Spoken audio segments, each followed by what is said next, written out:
going to talk to you today about something a little bit different than data security. We're talking about telephone security. You probably never had to talk about telephone security before.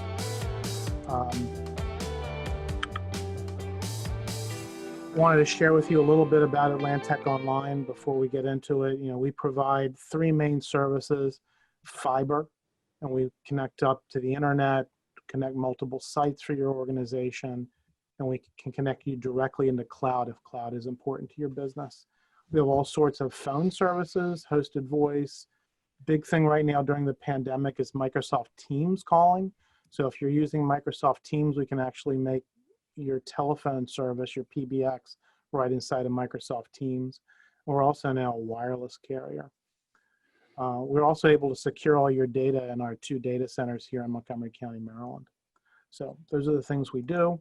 Here are some of the customers that we provide these services to. They all don't have all of the services. They have, you know, 1, 2, or all 3, but probably recognize a few of these logos around there that we're providing these services to. So security in the telephone network. Telephone security threats are changing all of the time. You know, it used to be simple things like, you know, how do we stop robocalling? Call spoofing, which is people pretending to be calling from a different phone number than they're actually calling from. A big one is social infiltration, and this follows up on what Scott and Brian were talking about. It's all about people. So you get calls into your business, they're pretending to be something, they're not really it. Sometimes they tie it in with phishing emails. And I'll give you an example from my own company. Someone called our customer service team pretending they were me. And they said, hey, I'm gonna send you an email. This is at Fineran. I need you to send me $25,000 to help me close a deal right now. I'm gonna email you the account number I need to be sent to. And he really pretended it was me, was friendly with the staff. We stopped that in its tracks, thank God. But these things are happening all the time, and you need to have your staff properly prepared to deal with things like that. And that ties in with Brian with regard to the AP stuff. You know, you've got to have these controls in place. One of the newer things that's happening, and you may have heard of denial of service attacks or distributed denial of service attacks, but now there's telephone denial of service attacks. Many of our businesses are very phone driven. If your business is about making and receiving telephone calls to your customers, you need to be prepared in the event that there's a telephone denial of service attack. And I'm going to be telling you a story about a very large one that occurred here in the area. But the real change in TDOS attacks happening is because of the internet-based telephone systems that are out there. It's so easy to get a phone number from some of these providers. They don't know their customers, and they just hand out phone numbers and telephone services very easily. You can get thousands of phone numbers on the internet within 15 minutes and start making automated phone calls.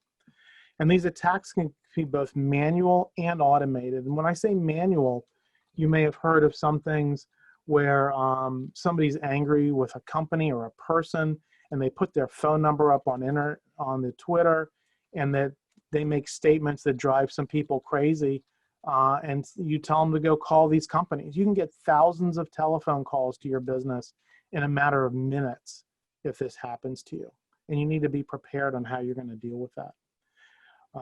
Just as bad are automated attacks. So one person can get thousands of phone numbers across the world, and using call generators, software on a computer, cause phone numbers to flood your business. These things are happening regularly. So how do you deal with it? You know, well, the first thing you have to realize is that most carrier networks were never designed to block any phone calls. Carrier networks are designed to make sure every call gets through. In fact, that's what the FCC mandated. They want all calls going through. So it's traditionally the carrier networks are not set up to stop any of these phone calls. In fact, a lot of them are financially rewarded to deliver the phone call. If you think about that, they want you to pay for these phone calls. A lot of the large carriers are also very slow to respond. I don't know if any of you have called Comcast or Verizon, try to get tech support on a serious issue. It can take a while your business is being flooded with phone calls.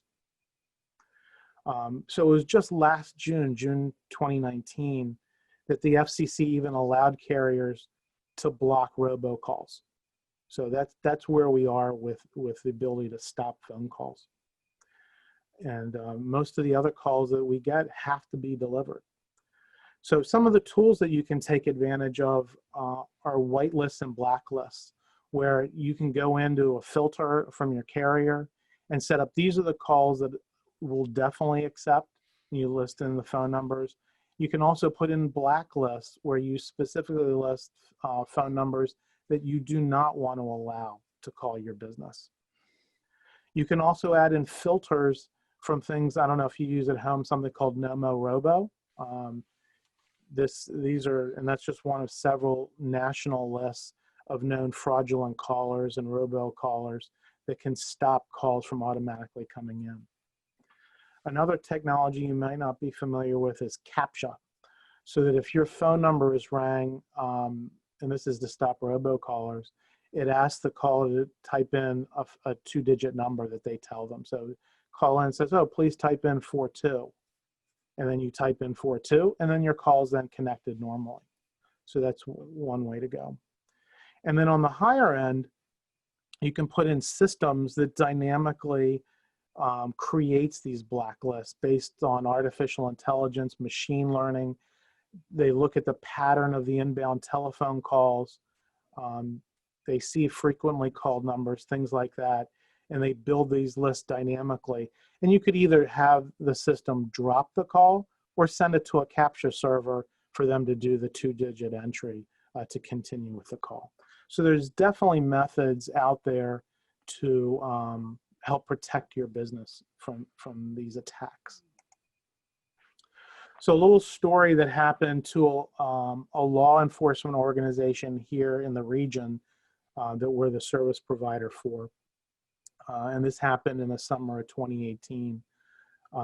So they had someone that they arrested and charged with a crime. And he was released on bond.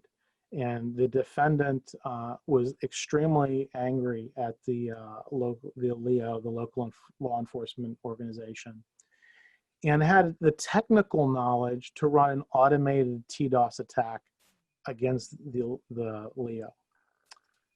So for many hours of the day, no citizen could get through to law enforcement for this organization.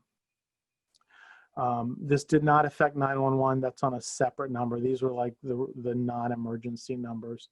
And it also stopped them from making outbound phone calls too. So if they're doing investigations, following up on crimes, checking in with citizens, they couldn't make those calls. The head of the LEO was furious about this. And I'll tell you what, I deal with FBI law enforcement all the time. They are not the most technically savvy people. No matter what you see on TV, it's fake, okay? The questions I get asked about the internet and telephone service, you know, I have to walk them through a lot of things on a regular basis. But the head of the LEO wanted to have a press conference, talk about all this, and we had to calm this guy down and not to make the matters worse. And this defendant really complicated things. He was really technically savvy, and he was coming in from different source phone numbers. So it's not like we could just block one particular phone number. He really varied things a lot. In this particular case, the FBI, multiple federal organizations, and the local LEO all had people on standby. They were trying to locate this guy. One of the big fears, and you may have heard of this, was something called swatting, where someone puts out to law enforcement, sends an email or makes a call and says somebody's doing something, and then they send the SWAT team. They could say they have a hostage, a child, and then they go in and SWAT thinks they're dealing with a very bad situation, and they actually hurt people. People have died from swatting. So in this particular case, they were very cognizant of a swatting situation, and they didn't want to hurt an innocent citizen trying to catch this person. So the options, getting back to what I earlier talked about, CAPTCHA and blacklist, they were no help because of the many attack vectors, the many phone numbers this criminal was coming in from. So the only solution was to put in AI-generated blacklists, which unfortunately is a very expensive solution, but it was able to determine very quickly the different phone numbers and attack vectors this person was coming in from, and it actually resolved the problem very, very fast.